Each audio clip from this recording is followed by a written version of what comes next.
Mais tous ceux qui veulent partir là-bas, ne partez pas. Donc ceux qui n'ont pas de passé militaire, qui ont fait du airsoft, qui sont encore sur des consoles de jeu ou quoi que ce soit, restez chez papa-maman et allez dormir paisiblement. Votre Voilà. spécialité, c'est quoi? Ouais, c'est déminage. Voilà, c'est ce que vous nous aviez dit. Voilà. Donc là, c'est ce que vous vouliez faire là-bas. C'est ce que je voulais faire, donner une formation militaire là-bas. Et ça s'est pas passé pareil. Qu'est-ce qu'ils vous ont dit? Et on m'a refoulé à l'entrée parce que j'ai une paire de lunettes. Ah oui, d'accord. Voilà. Une fois qu'on m'avait expliqué, j'avais fait le tour pendant un bon moment, tout simplement parce qu'on a une paire de lunettes, alors c'est pas bon. Quand on vous a dit quoi, paire de lunettes, c'est pas bon pour faire du déminage? On m'a juste fait montrer les lunettes, non, Terminé. et on repart. Donc on vous a demandé, vous a proposé de faire autre chose? Rien du tout, Rien du tout. rien du tout. Il y a 2 jeux de sauge qu'on peut faire, C'est quoi?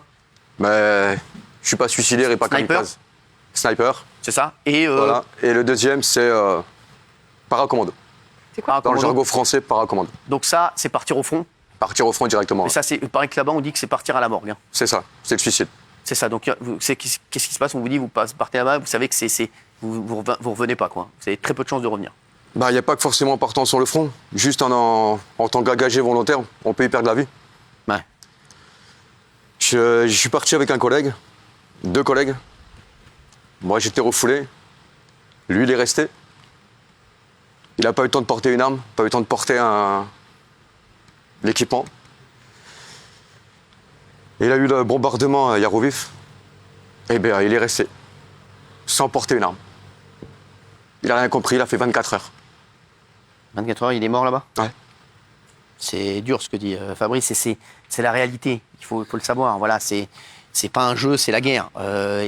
Fabrice, je sens que vous étiez plein d'espoir le 1er mars. Là, vous revenez avec la réalité de ce qui se passe là-bas et vous dites. Bah, quand on apprend le décès de quelqu'un hier soir, Ouais. à 2 heures du matin, sachant qu'on n'est plus ensemble depuis quelques jours, ça fait mal quand même. Ah, bien sûr.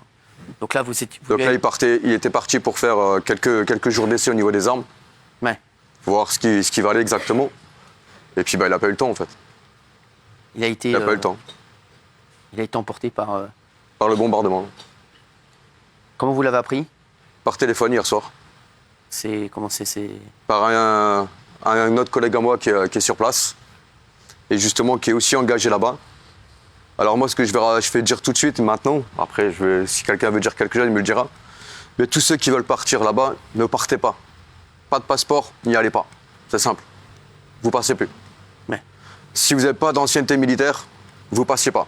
Ça, c'est clair. Donc ceux qui n'ont pas de passé militaire, qui ont fait du airsoft, qui sont encore sur des consoles de jeu ou quoi que ce soit, restez chez papa-maman et allez dormir paisiblement. Regardez la guerre à la télé, mais pas là-bas. Vous avez vu de nombreuses guerres? Comment? Vous avez vu d'autres guerres? Ouais. Pour vous, ce que vous avez vu en Ukraine, je crois que vous aviez dit, les équipes, qu'il n'y a aucune règle. Il n'y a pas de règle du tout. Il n'y a pas de règle du tout. Tout le monde passe, les gamins aussi. Et j'ai eu pas mal de monde en contact qui voulait partir dans mon convoi, que j'ai refusé. Et c'est plus possible qu'en fait. Qu'est-ce que vous avez vu là-bas que vous n'aviez pas vu dans d'autres guerres? Le malheur des gens à Lviv, les réfugiés, l'aide qui n'est pas forcément présente sur Lviv non plus.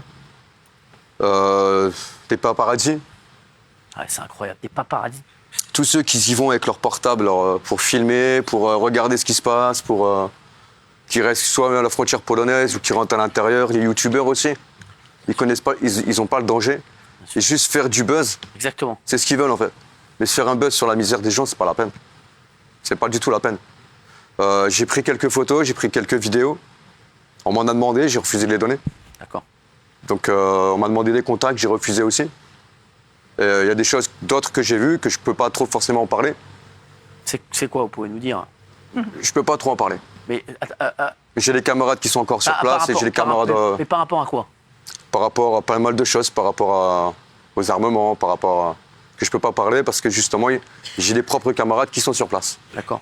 Et il est hors de question que parce que je passe à la télé pour expliquer un truc, bah, qu'ils puissent leur arriver malheur. Que vous mettiez en danger Ouais. la vie de camarades à vous qui sont là-bas.